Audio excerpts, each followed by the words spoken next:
Sí, gracias, muchas gracias, Shlomo.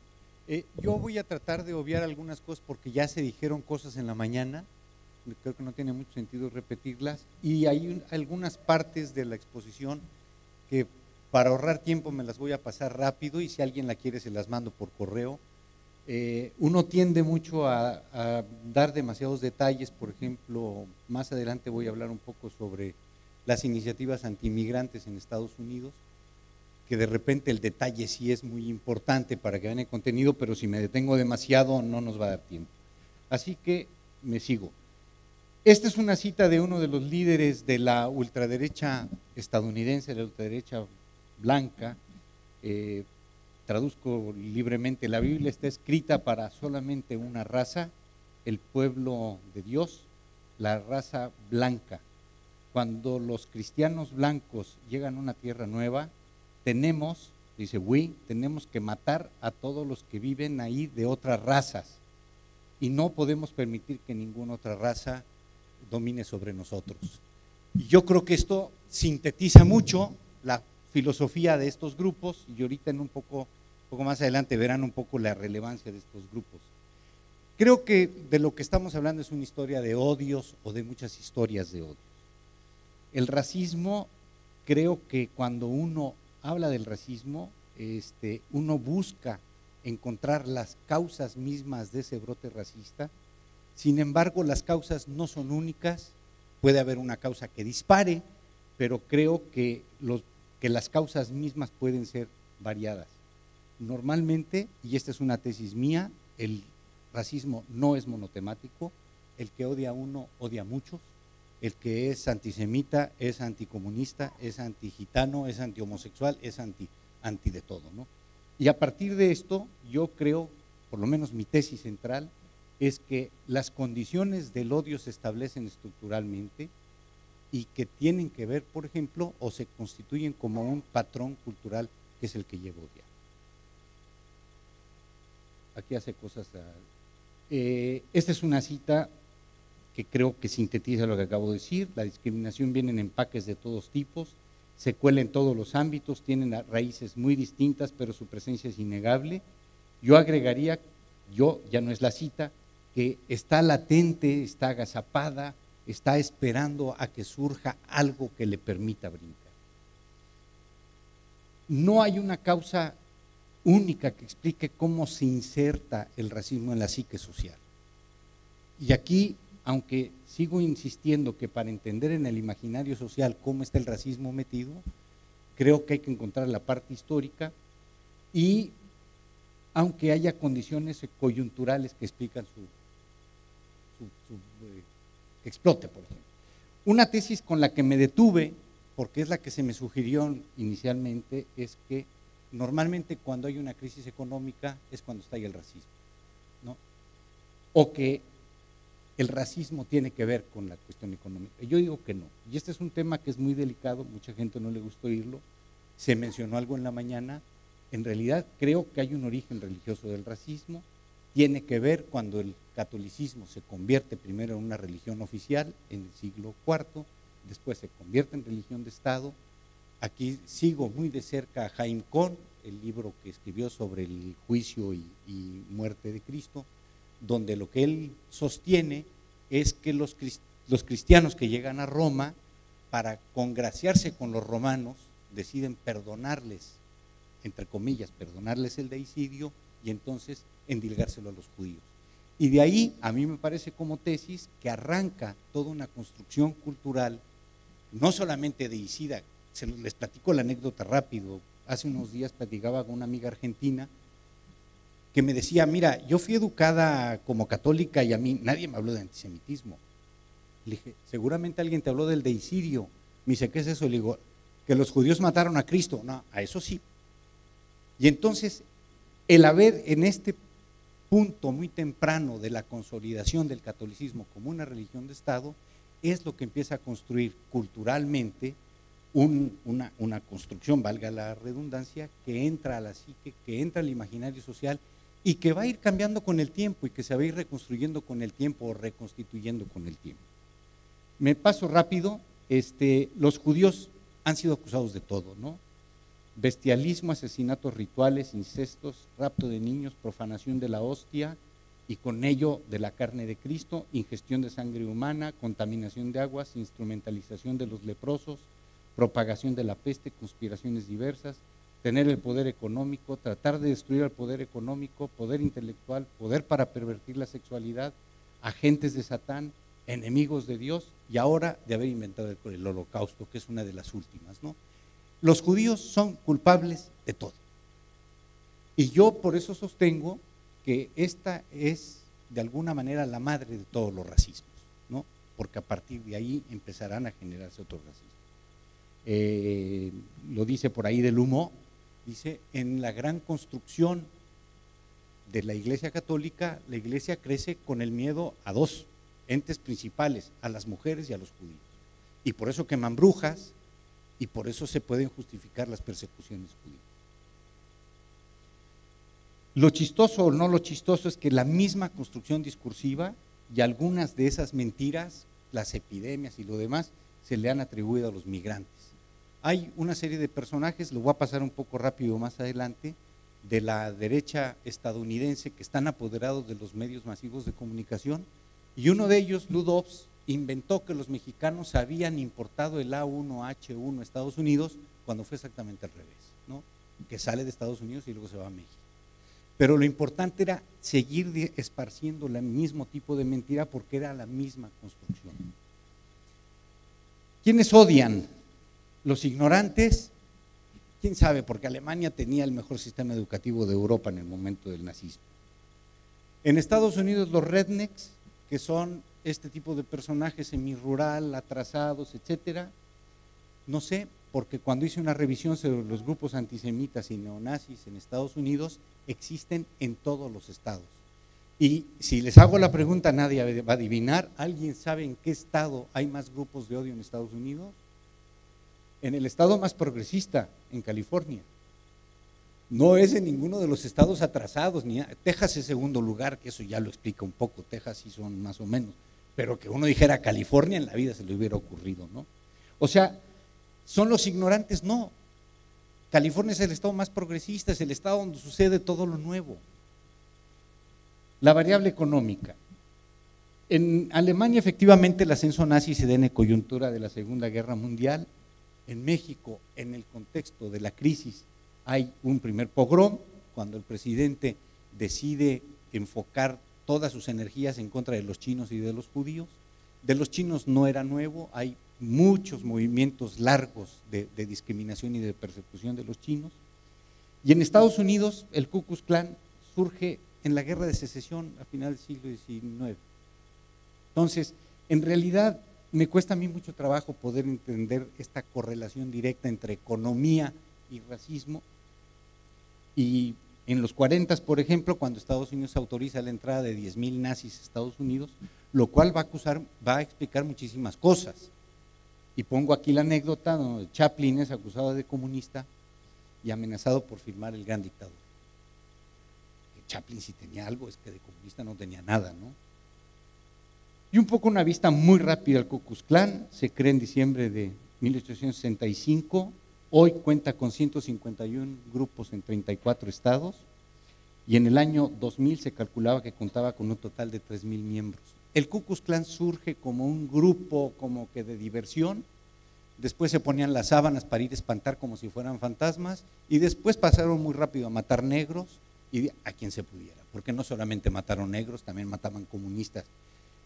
No me voy a detener mucho en esta fobia anticomunista estadounidense que construye parte del proyecto de consolidación nacional en el siglo XX, pero lo vamos encontrando muchas veces.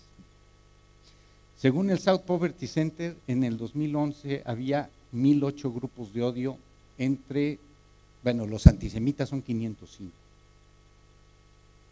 Y aquí está un poco una síntesis. El Ku Klux Klan son 151 en 34 estados, racistas 451 en 49 estados, antimigrante, que es interesante, solamente 9, antimusulmán 28 en los estados, antigay 23 en 15 estados, separatistas negros, que quiere decir que son negros que odian a los blancos, porque pues es un terreno en el cual se vale que todos odien a todos, ¿no?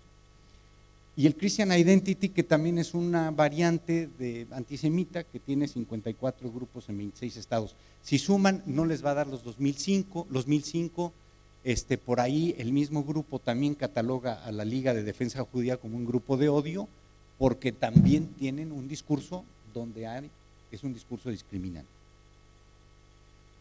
Y empezamos un poco con la dinámica antimigrante.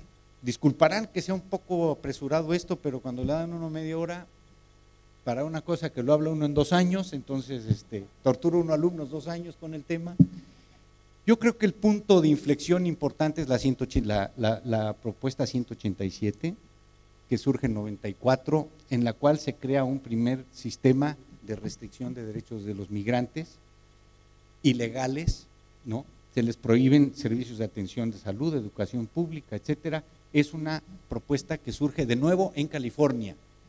De nuevo el contrasentido o no contrasentido de empezar a entender este tipo de… Más adelante viene la propuesta 209 en 96.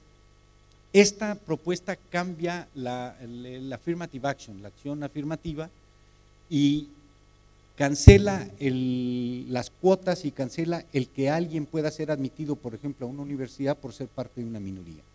Y entonces supuestamente a cada quien le dan lo que se pueda ganar y termina aquella medida de la acción afirmativa para un poco normalizar el terreno. En 2006 se aprobó una enmienda similar en Michigan. En Arizona, que hoy está de moda, se aprueba en el 2004, es una continuación. Lo que no pueden hacer en California o lo que se hacen en California lo pasan en Arizona. Y aquí habría que hacer una nota que después reflexiono rápido, y es que los grupos militantes hispanos se dedican a tirar en las cortes las propuestas, sabiendo que eran anticonstitucionales, pero no se dan cuenta que la falta de activismo de otro tipo permitía que se fuera extendiendo en otras partes de Estados Unidos. En Riverside, New Jersey, en 2006 se aprueba rentarle viviendas a los indocumentados. Después decenas de ciudades siguen. En Oklahoma, en 2007 se aprueba una de las leyes más retardatarias que cancela derechos para los inmigrantes, entre otras criminaliza mover, transportar o tratar de transportar, o sea, si yo me paro y hay un inmigrante y traté de transportarlo, ya soy criminal. A inmigrantes ilegales dentro del estado. Aquí me sigo rápido porque son las especificaciones de la ley esa. Y la ley de Arizona, la 1070 del 2010, que es la que ha hecho más ruido, porque en la cual ya se permitía ¿cómo se dice racial profiling en español? Racial profiling, el perfil racial, ¿no? Que se podía detener a alguien porque como se veía mexicano, y entonces pues es ilegal. Arizona hace frontera con México, con el estado de Sonora, y es una de las fronteras más intensas con una vida común bastante rica. Después, parecido a la 1070, hay en Alabama, Georgia, Indiana, South Carolina, Utah, y esto es para que se den una idea del tipo, de la intensidad de las leyes y resoluciones antiinmigrantes. Resoluciones quiere decir que pueden ser ordenanzas de una ciudad.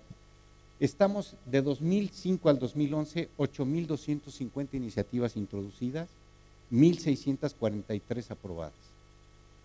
Es una escalada de restricción de derechos migratorios impresionante y se va extendiendo cada vez más por Estados Unidos.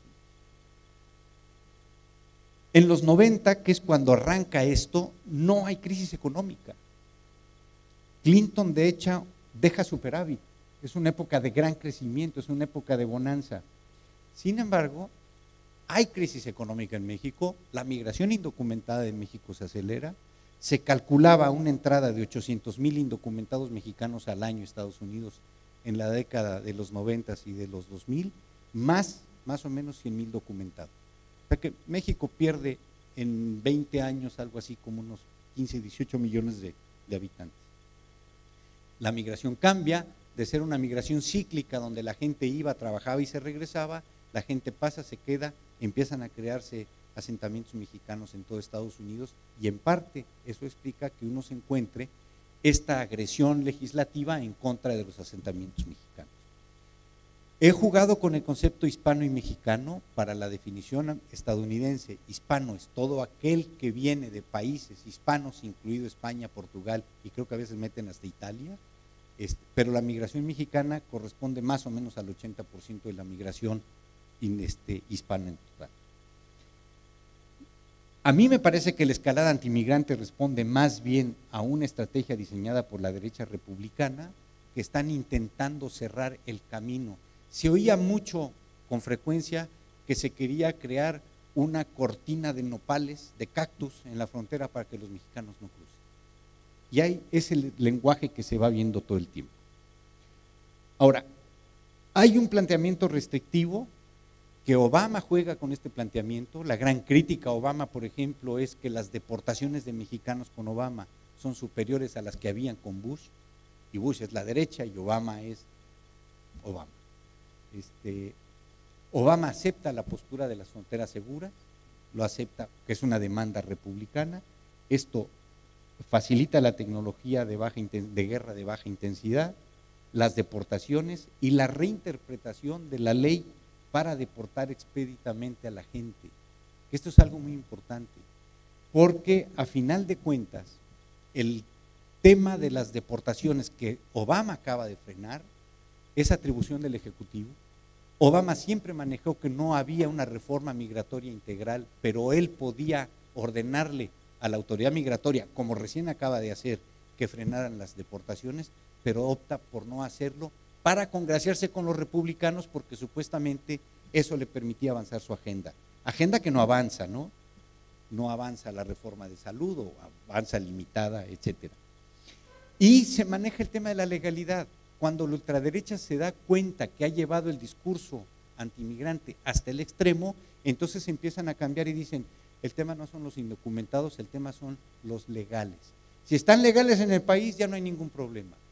No hay ruta para la naturalización, no hay presupuesto para la naturalización en el Departamento de Seguridad Interna, y por lo tanto las restricciones para poder ser legal en el país son cada vez mayores. Y hay una dinámica también de castigo a mí ya se me atoró esto. Hay una dinámica de castigo, se criminaliza el empleo, hay sanciones a los patrones y a final de cuentas empieza a haber también un costo económico. Las ciudades que aceptan o que aprueban ordenanzas antiinmigrantes tienen que enfrentarse a demandas jurídicas que les salen muy caras. Riverside, que era el caso que les mencionaba antes, decide revertir la decisión, uno, por el costo de que se les fueran los inmigrantes, y dos, porque les estaba costando mucho litigar los casos en las cortes. Y este dato de las sentencias a migrantes es una cosa que a mí me llamó mucho la atención, porque de repente, aquí les va. Esto es una comparación solamente de 2002 a 2006, en los estados fronterizos, el nacional, California, Texas, Nuevo México y Arizona, y les da el dato del tipo de sentencia por el tipo de crimen. Por ejemplo, a nivel nacional, por drogas es 35%, de inmigración 24% y de otras es el 40%. En California, inmigración es 35.9%, casi 10 puntos más que el nacional. En Nuevo México es el 65%, que es más del doble. En Arizona es el 51%. Esos son datos. Y entonces cuando yo empecé a ver estos datos, ahí había algo que no me cabía y de repente descubrí dos cosas. Una, hay un convenio entre la autoridad migratoria y dos empresas de cárceles, por medio de las cuales el servicio de inmigración ha privatizado las cárceles, tiene el servicio carcelario más grande del mundo y son cárceles privadas. Y el acuerdo entre el gobierno y el sistema carcelario es que el gobierno se compromete a entregar cuerpos, así dice la ley, el acuerdo, ¿no? To deliver bodies. Y estas empresas relacionadas con republicanos, porque una de ellas la maneja el hermano de Karl Rove, que era el estratega de Bush, estas empresas han ido cabildeando para aumentar las sentencias, porque como cobran los días de encarcelamiento, en el momento que se aumentan las sentencias, ellos cobran más dinero. Entonces, a final de cuentas, uno va encontrando, otra de las empresas, el asesor de la empresa, el cabildero, era el yerno de Cheney, que era el vicepresidente de Estados Unidos, y después de eso lo nombran el director jurídico de la agencia que hace el acuerdo con las cárceles. Entonces, uno empieza a darle seguimiento al dinero y encuentra pues especie de, y bueno, claro, luego se pueden ver a quién le dona dinero para qué campañas las empresas carcelarias, y está clarísimo, ¿no? Aunque hay demócratas, el gobernador de Richardson, que es amigo tuyo, Richardson recibió bastante dinero porque tenía cárceles en Nuevo México y con ese dinero te reeliges, ¿no? Bueno, es parte de la política de Estados Unidos o de todas las políticas, vayan a saber, ¿no? Muy rápido, la derecha en los medios, yo creo que a partir de los 80s más o menos, la derecha empieza a meterse a los medios, aunque hay un ataque diciendo que los medios de comunicación son liberales, liberal al estilo estadounidense. En realidad, los grandes nombres que influyen sobre los medios de radio y televisión son nombres de derecha. La cadena Fox, que es la más notoria, es una cadena acusada de mentirosa, y es una cadena donde tiene a Lou Dobbs, que es el que les decía que inventa las historias de enfermedad de los migrantes mexicanos. Rush Limbaugh, que es un tipo verdaderamente enfermizo, transmite en 650 estaciones de radio. En una ocasión decía él al aire, decía, Bill Clinton es socialista, y entonces alguien le llama y le dice, oiga, señor Limbaugh, ¿pero qué quiere decir socialismo? Bueno, pues averígüelo y me llama, ¿no? No importaba que él definiera, pero Clinton era socialista, y uno encuentra esas cosas con mucha frecuencia. Pat Buchanan, que es el experto, lo acaban de correr, el experto en temas migratorios para la MSNBC, que es una de las agencias liberales, ¿no? En uno de sus últimos libros dijo que la migración indocumentada mexicana era una conspiración del gobierno de México para recuperar los territorios que Estados Unidos les había quitado a México hace un siglo y medio. Y era el experto en migración progresista. En el terreno político, cuando uno ve las encuestas de los temas que le preocupan a los estadounidenses, el tema de inmigración está más o menos en el 6º lugar, más o menos. No es el tema importante. Los temas importantes, dicen los gringos, ellos votan con el bolsillo, ¿no? Todo mundo cuando habla de Bush, el no a los nuevos impuestos y tal y lo demás, a final de cuentas es que la economía es prácticamente el número 1 de los temas de campaña, y el número 2 va cambiando, en ciertas ocasiones es la guerra, etcétera. Migración no es nunca el tema más importante. ¿Por qué entonces la derecha insiste, la derecha estadounidense insiste en darle tal relevancia al tema de la migración y el estar generando este ánimo de odio? Yo no adelanto una respuesta, si quieren un poco más adelante me ayudan y a ver qué encontramos, ¿no? Lo que sí es que, como decía antes, se ha traducido en esta gran agresividad en contra de los migrantes. Creo que el discurso de odio le abre la puerta a posturas como la del Tea Party. Me decía el otro día un amigo, ni son partido político, ni saben tomar té ni nada, simplemente es una remembranza a un movimiento independentista americano, pero que se monta en la ultraderecha y que ha ido jalando cada vez más al Partido Republicano a posturas intolerantes y ha ido obligando cada vez más a los demócratas a ir cediendo terreno. Ha legitimado grupos paramilitares. Los Minutemen, por ejemplo, iban a cazar mexicanos a la frontera. Después de eso surge un grupo todavía más extremista, que era el Cochise County Militia. Y a final de cuentas este odio, y lo veíamos en la mañana, ha legitimado, ¿no?, dentro del juego de la política estas posturas. Sin embargo, los migrantes no son un chivo expiatorio, aunque se vean como riesgo. En alguna ocasión escribí en algún lado que decía, el WASP, que quiere decir White Anglo-Saxon Protestant, el blanco anglosajón protestante, en realidad de lo que tiene miedo es de la morenización de América. Y la morenización implica que si tú tienes una invasión de mexicanos morenitos, entonces no puedes permitir que vengan y que te morenicen el país y que te hagan un mestizaje indeseado. Y este es el discurso. Hoy día los hispanos son la minoría más grande de Estados Unidos, ya no son los negros. Y bueno, ojo, ¿no?, entre negros y morenos, bueno, pues se han de sentir estos que están a punto del desastre, ¿no? Y ahora imagínate, te llevan a la Virgen de Guadalupe, que es morenita también, se van a quedar sin nada, pobres blancos, ¿no? Creo que esto es un poco por ahí la parte, no como chivo expiatorio, pero sí como un riesgo de largo alcance y un riesgo de largo aliento. Y lean esta frase, porque si ustedes le quitan comunidad judía y le ponen mexicanos, estarían prácticamente leyendo a cualquier ultraderechista estadounidense. Lo leo como: los hispanos contribuyen a la desmoralización de los americanos, le quitan los empleos y el ingreso y destruyen nuestra cultura nacional.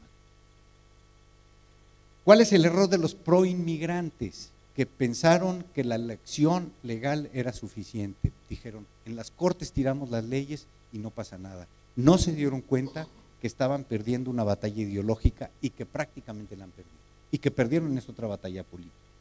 El acierto de la derecha, entender que iban a ir creciendo y que su estrategia era una estrategia creciente, incremental, que iba a seguir más adelante. Sin ser un tema central, propicia efectos políticos importantes, aunque revalora el voto hispano.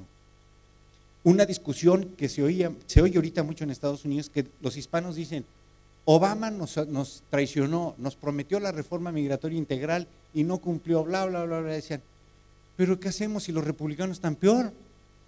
Romney surge como candidato, radicalizando sus posturas antiinmigrantes, y entonces lo que te dejan es o Obama, que no va a cumplir, o Romney, que es otro ultraderechista que nos va a atacar hasta un punto enfermizo. Y muchas gracias.